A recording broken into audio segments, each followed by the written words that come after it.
The receipt sat on the kitchen counter like it belonged there, as if it hadn't just torn a hole through the carefully stitched fabric of her life. A crumpled piece of proof, light as air but heavier than betrayal, with a timestamp that mocked her Valentine's Day. She hadn't been out that day. He had said he was at work. The restaurant's name glared at her in bold print, and beneath it, to enter. Yes, she didn't order. Her name wasn't on the reservation. She stood there in silence, the hum of the refrigerator louder than the thoughts flooding her mind. But her face didn't change. Not a twitch. Not yet. The foundation of her reality had cracked, but she wasn't ready to scream. She was ready to watch. She cooked dinner that night, smiled when he walked in, kissed his cheek, like she always did. He made a joke about the chicken being dry, and she laughed, the sound hollow only to her own ears. He didn't notice. He never really noticed anything unless it involved him. The lie became a part of the routine,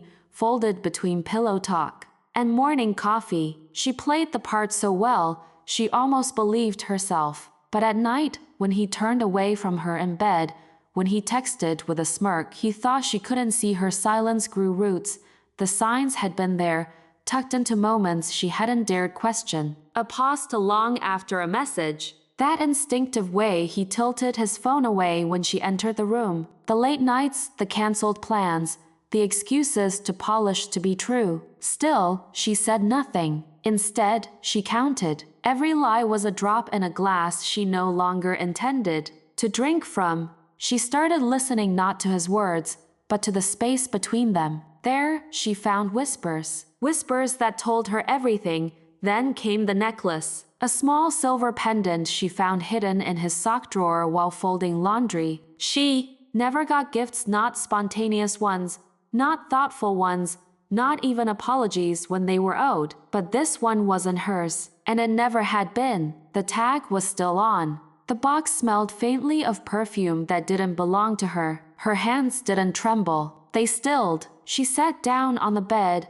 the necklace in her lap, and she waited, not for him but for the rage to rise. But it didn't. Instead, there was focus. Sharp, clean, undistracted. He was becoming reckless, sloppy in his arrogance. She began to write, not in a journal, not in anger, but in detail. Passwords, patterns, the way he turned his phone over every time it buzzed, the names he dropped, the lies he repeated. She took screenshots while he showered, recorded phone calls when he left voicemails within earshot, and still, she played the same role. Dinner was still served, the lights still dimmed when he walked in. She became the mirror of his expectations until he no longer looked for cracks, but the mirror never lied. One evening, as she watched him flirt with a waitress while pretending not to, she realized he never loved her. He loved the convenience, the status, the image of a woman who held him up like a prize even when he was rotting inside. She saw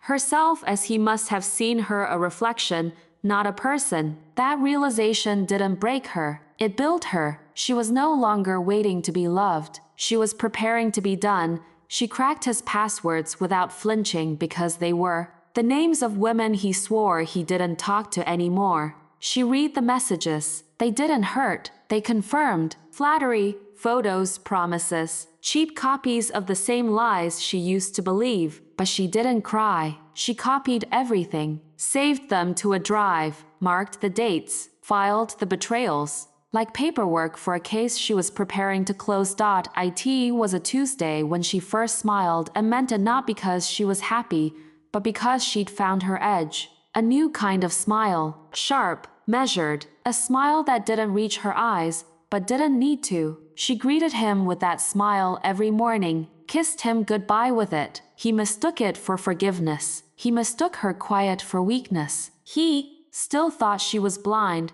He told one lie to many, claimed he was at a friend's bachelor party. She followed. From a distance, she watched him kiss a woman whose name she already knew. He looked smug, invincible. She took pictures, walked past without a glance. He never even saw her. That's when she knew he'd already lost. She began her moves quietly, called the landlord to confirm his name wasn't on the lease. He didn't know. transferred her savings to a private account. He didn't ask. She sold the furniture she bought piece by piece, replacing them with cheaper duplicates. He didn't notice. The house was a stage now and she was clearing it. The day she switched the locks, he was still asleep. She had already quit her job, packed her essentials, and deleted every trace of herself from his devices. The look on his face when he tried to open the door and couldn't wasn't rage. It was confusion, like a man waking up from a dream where he was king, only to find the crown had never been his. He knocked, pleaded, left voicemails, the same voice that once barked orders now begged for second chances. She listened to each one like a song she used to love. She didn't respond. He even cried once, not because he was sorry, but because he was exposed. The last time she saw him, she didn't say a word, just stood across the parking lot as he watched her get into a new car, one he hadn't helped her buy, one he'd never sit in. Her eyes met his once. He looked away first. Her side of the closet was empty. Her name was off the lease. Her keys were in a landfill. She took only what was hers and left behind every lie he ever told. Wrapped in silence and scented with absence, he would talk about her like a ghost. Tell others how she just disappeared. But that wasn't true. She didn't vanish. She evolved. The woman he once knew, the one who forgave him for being mediocre, for taking too much and giving too little, was gone. In her place was someone sharper, quieter, unreachable, and nothing unsettled a narcissist more than someone who no longer needed to explain. She rented the apartment he once laughed at, decorated it with peace and books and windows that opened to fresh air. She smiled more now, not like before, not as a mask, but the kind of smile that knew what it had survived. He stalked her socials, tried to friend her again, watched her from shadows, waiting for a sign that she missed him. There was none. Her final revenge wasn't dramatic. It was clean, lived, silent. He had used her money. Now, she used his memory to fuel her ambition. Every promotion, every peaceful night, every morning without walking on eggshells was a payment he couldn't stop making.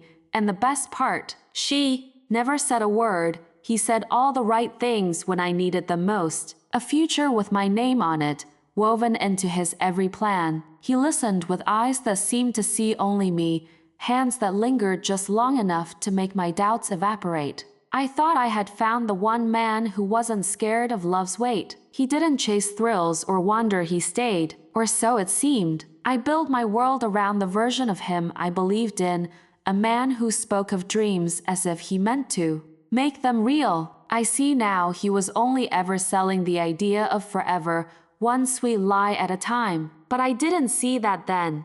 Back then, I was too busy being the woman who cheered him on as he found himself, footing the bills while he floated through life like consequence didn't apply to him. He said the job market was dry, that startups took time, that real growth couldn't be rushed. So I worked late and paid for the dinners, the subscriptions, the rent. I watched him sleep till noon and still kissed him goodnight. He didn't ask for much, but he always took more than he gave. I told myself it was love. That love required effort, and my exhaustion was just part of the process. But deep down, something wasn't right. His appreciation grew quieter, his smiles shorter, and I was no longer his partner. I was his foundation, invisible but expected to hold the weight. The thank yous stopped before I even realized. First came the short replies, then the silence. He walked through the door like it owed him a welcome, not like someone who missed me. He'd say he was tired or stressed, but he never once asked how my day was. The conversations became one-sided. The distance didn't show up suddenly, it arrived like a fog, slow and creeping, until one day I realized I couldn't see us anymore. When I reached for him, he barely reached back, and still I stayed. I wanted to believe I was imagining things until the inconsistencies piled up. The gym at PM, but no gym bag. The wine bottle with 2 lipstick-stained glasses when I hadn't been home. A weekend trip that had never existed, at least not for me. I noticed the pause in his answers when I asked simple questions. The way his voice shifted when he spoke too carefully, as if reading from a script he'd rehearsed. He was slipping, but not enough for me to confront him. Not yet. I wasn't ready to catch him. I was still hoping he'd catch himself. Even as friends pulled me aside, whispered doubts into my ears, I defended him. I told them he was trying, that the pressure was getting to him. I repeated his excuses like gospel because I needed to believe them, but my own intuition had grown, louder, persistent, and impossible to drown out. It wasn't jealousy or paranoia. It was knowledge without proof. That ache in the pit of my stomach wasn't suspicion. It was clarity dressed in patience, and then came the memories bright, sharp-edged, and cruel. The late-night ramen runs. The time he danced in the rain with me like we were the only two people left alive. The way he used to talk about starting a business, making me his co-founder, building something together. I remembered it all, and that's what made it worse. Not the betrayal, but the way he made the lies feel like love until they soured in hindsight. It wasn't just the present that hurt, it was watching every beautiful moment rust beneath the weight of what it had really been. Manipulation draped in charm. When I finally stopped crying, it wasn't because I was okay. It was because I had made a decision. No more begging for love that should have been given freely. I didn't scream or throw things. I didn't call him out. I watched him. I measured his habits. I counted every lie and folded them into a plan. So quiet, he wouldn't hear it forming. He still thought he held the power, but I had already taken it back. I didn't want his apology. I wanted the truth to rot in his hands the way it had in mine. He made it easy, really. A boutique bag left under the bed. A missed call from someone saved as delivery at his Uber history showing routes that never included our home. He wasn't careful anymore. Maybe he thought I was too broken to notice. Or maybe he believed I was too loyal to act. Either way, every slip-up he left behind became another thread I wove into the noose he didn't know existed.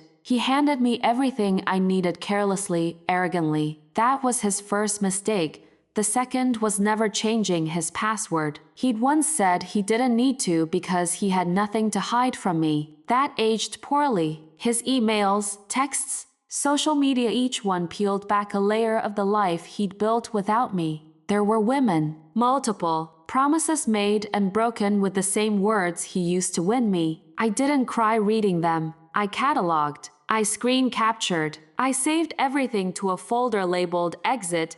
I knew I wouldn't use it yet, but the clock had started ticking. He didn't see it coming. Not then. Not ever. He still kissed me goodbye before his work meetings, still asked me to pick up groceries, still believed I was his completely. That's the thing about men like him, they think silence is submission. But I had learned to sharpen my silence until it could cut. Every gesture of love he thought he received was the calm before the storm. I smiled through his lies, cooked his meals, laughed at his jokes, all while planning how to make him watch everything fall apart. And when it did, he wouldn't even understand where the first crack came from, because by the time he realized it, I'd already be gone. And he'd be left standing in the ruins of a life he thought he controlled, never knowing it was built on borrowed time.it was the notification I wasn't supposed to see, the soft ping of a rideshare receipt that landed on my phone instead of his.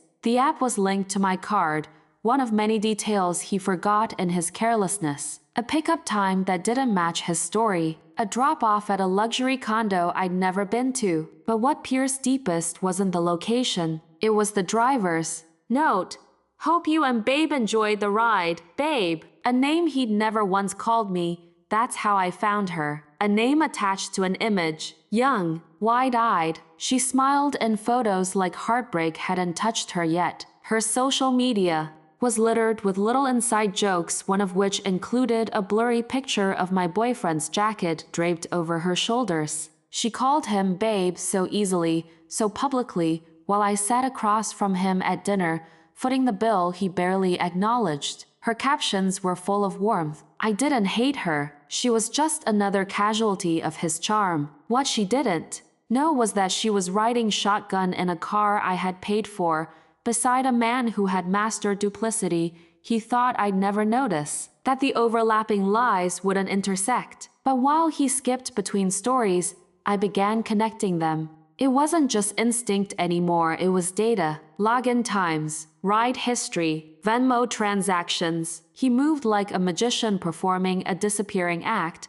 but I'd started watching the sleight of hand. What he didn't know was I had the other set of keys to his phone, his accounts, his patterns. While he spun tales, I wrote timelines. I said nothing. No tears, no accusations, just a calm that startled even me. I brewed my coffee each morning like usual, kissed him goodbye, and sat down with my laptop like I was working. And I was, but not for my job. I was constructing something quiet and exact. Revenge doesn't need rage, it needs focus. I didn't want to burn his world down. I wanted him to light the match himself.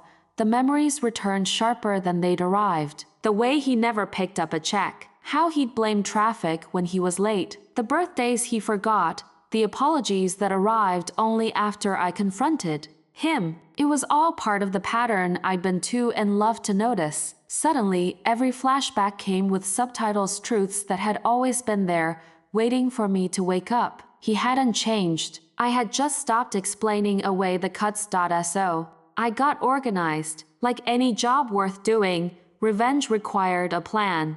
I started a digital archive, a folder hidden under the name receipts, ironic and literal, screenshots, bank statements, location logs, passwords he hadn't changed because he believed I'd never look. It was all there, every thread of his second life, and with each saved file, I felt less like a victim and more like an architect. He handed me every tool I needed. He just never imagined I'd build something with it.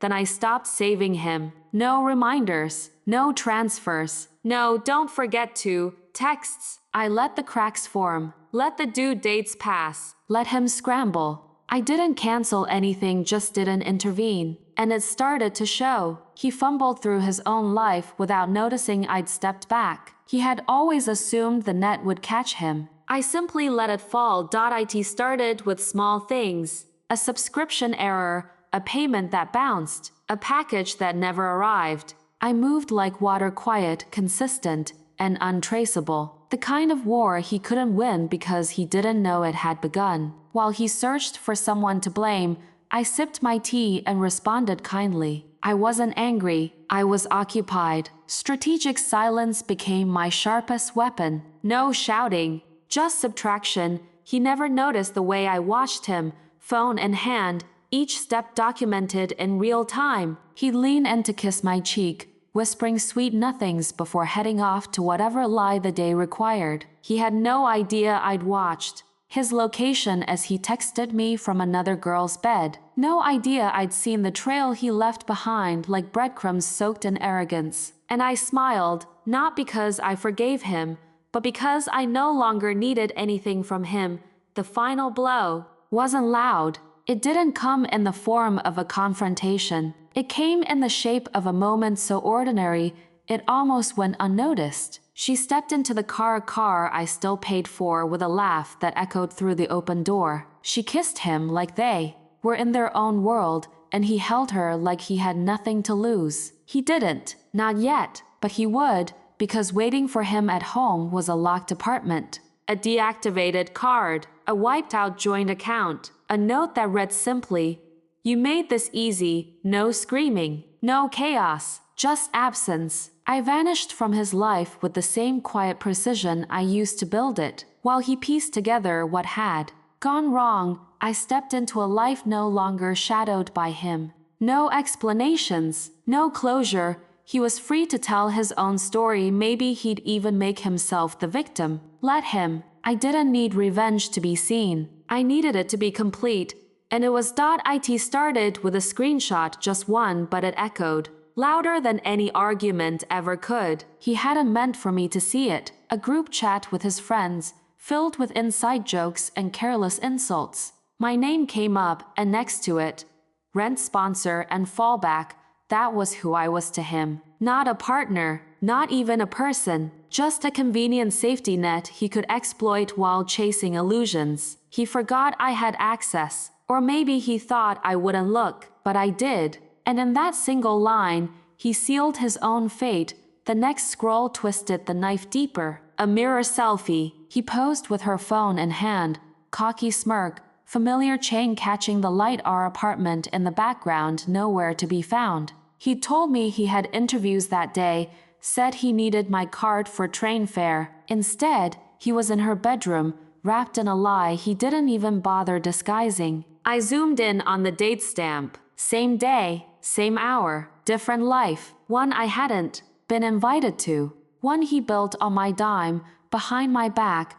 What he didn't realize was how many doors he'd left open. Devices synced long ago for convenience, shared calendars, photo backups, chat logs. The iPad on my nightstand quietly collected everything: her name in his camera roll, their texts full of plans and secrets, the petty insults he never had the courage to say aloud. Every message he sent to her came straight to me. I didn't even have to look. It was all just there, a steady stream of his dishonesty, sinking like clockwork. And then she tagged him. A quick boomerang of their drinks clinking at a rooftop bar, her caption light and loving.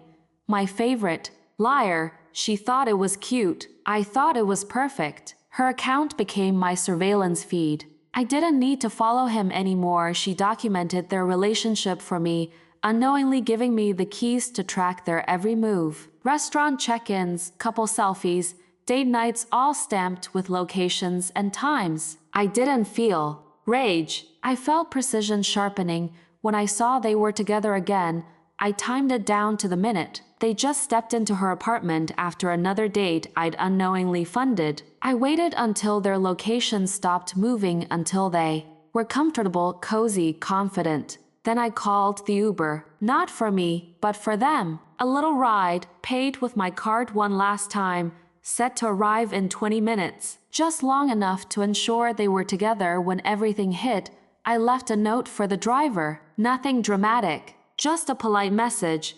To passengers, she doesn't know what's coming. Please confirm drop off. I added a tip generous enough to earn silence. Then I sent her the screenshot. His words in his own tone. Fallback, rent sponsor, easy. It arrived in her inbox moments before the car arrived at her door. A truth she hadn't asked for, but one she'd never be able to unsee. She was still laughing when it hit her. Wine glass in hand, mid-giggle, probably retelling something he said. Then the ping of her phone, then stillness. That glass never reached her lips again. The silence that followed wasn't dramatic. It was sharp, a broken illusion falling in, pieces between them. I didn't hear it, but I imagined the exact moment she realized the lie she'd swallowed whole. He tried to fix it, of course. Once she was gone, once the ride was canceled and the texts dried up, the panic started. He called, over and over. I watched the phone light up, then fade.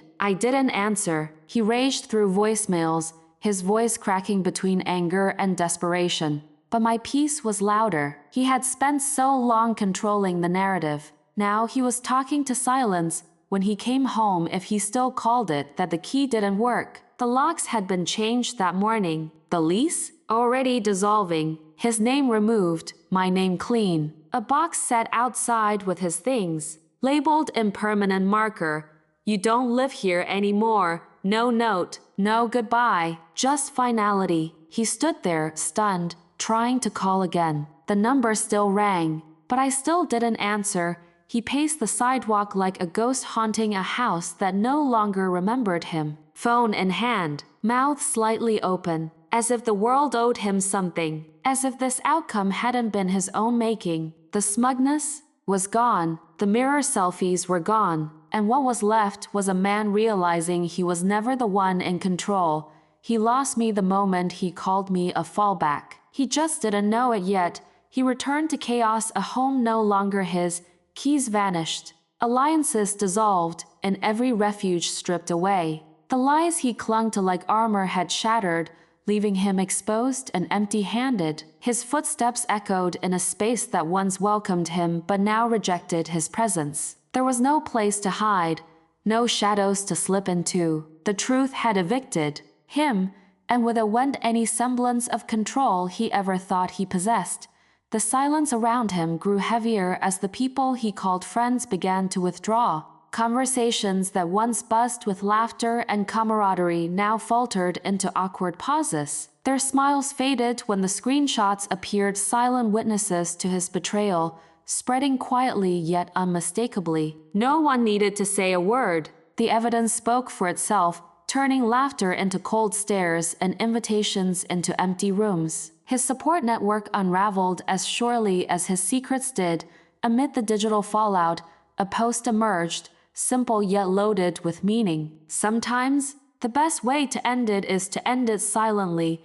It read, enigmatic but unmistakable in its target. No names were mentioned, no accusations hurled, but those words struck like thunder. It was a closing statement without ceremony, a final cut that left the air thick with unresolved tension. The message lingered, a reminder that some endings don't require noise to be heard. In the aftermath, she left behind no bitter words, no dramatic declarations. Instead, she left a neatly stacked collection of receipts, silent testimonies to every rent payment she had made. Each slip of paper was a paper cut to his pride, a tally of support he never deserved. They spoke louder than any argument ever could, marking the ledger of their relationship with cold, unflinching clarity. No message accompanied them, just the undeniable truth of her unwavering contribution.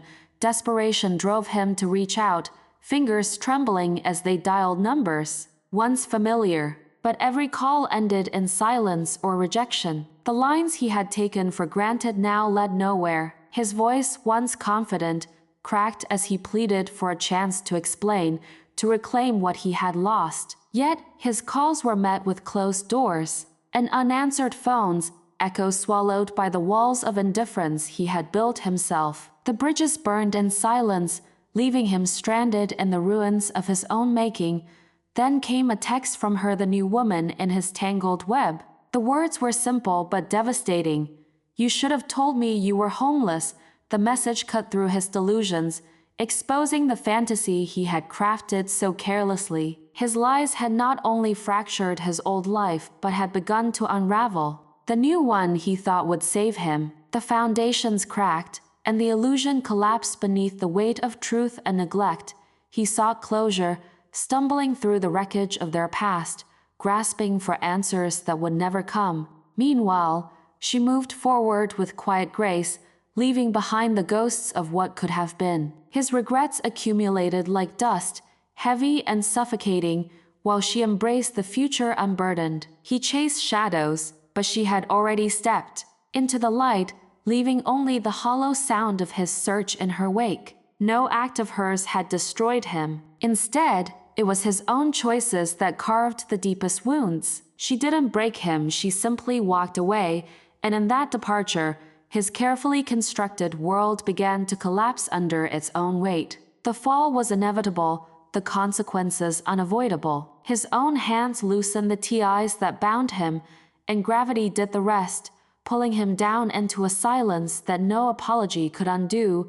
He had mistaken her silence for weakness, believing that, without confrontation, he still held some power. But that quiet was far from defeat, it was the final, fatal strike. Without a single word spoken, she ended what he thought was unbreakable. His misjudgment sealed his fate, a lesson learned too late in the emptiness he now faced. Freedom came, not as a shout but as a whisper, soft, steady, and irrevocable. I didn't break his heart, she thought, eyes steady and calm. I just stopped carrying it. The weight she once bore had been lifted, and in that release, she found strength. The chapter closed quietly, but its impact was deafening. Her victory was not in vengeance but in reclaiming herself, walking away unshaken and unburdened, leaving behind only the finality of freedom. He once moved through life with a swagger that seemed untouchable, confident in every step and word. But that confidence crumbled like brittle glass when the doors to his independence closed behind him. Stripped of the life he once controlled, he was forced back into the shelter of his mother's home, a place that felt more like a prison than a refuge. The echo of his failures filled every corner, reminding him of the fall from grace he had no way to deny. No excuse could erase the stains left by his betrayals. Every lie, every selfish choice clung to him like a shadow, following his every move. Friends turned away with disappointed eyes, acquaintances whispered behind closed doors, and his reputation faded into a cautionary tale. The past haunted him relentlessly, a constant reminder that some wounds are too deep to be forgiven or forgotten. Meanwhile, she rose silently, without fanfare or demand for recognition. She traveled to new cities, conquered challenges that once seemed impossible, and carried herself with a quiet glow of success. The past, with all its pain and deceit, was a chapter she closed without needing to rewrite. Her growth spoke louder than any words ever could, an unspoken testament to the strength forged through hardship. She chose silence where others might have screamed. Leaving words unspoken, she let the weight of what was left unsaid carry its own power. Each glance, each calm gesture, held more meaning than any confession or confrontation. The truth needed no embellishment. Her restraint became the loudest declaration of all, allowing the universe to fill in the blanks with its own justice. Reflecting on it all, she found clarity and calm, not bitterness. The anger that once threatened to consume her had transformed into a steady strength, a wisdom born from surviving without losing herself. There was no need for vengeance in her heart, only a clear vision of who she had become and who she no longer allowed herself to be. The past was a teacher, not a jailer. Some people want revenge, she finally said, voice steady and sure. I just wanted him gone. The universe took care of the rest. And with that, she stepped forward into a future unburdened, her victory complete without ever needing to raise a hand. The silence was hers to keep, and in it, she found freedom.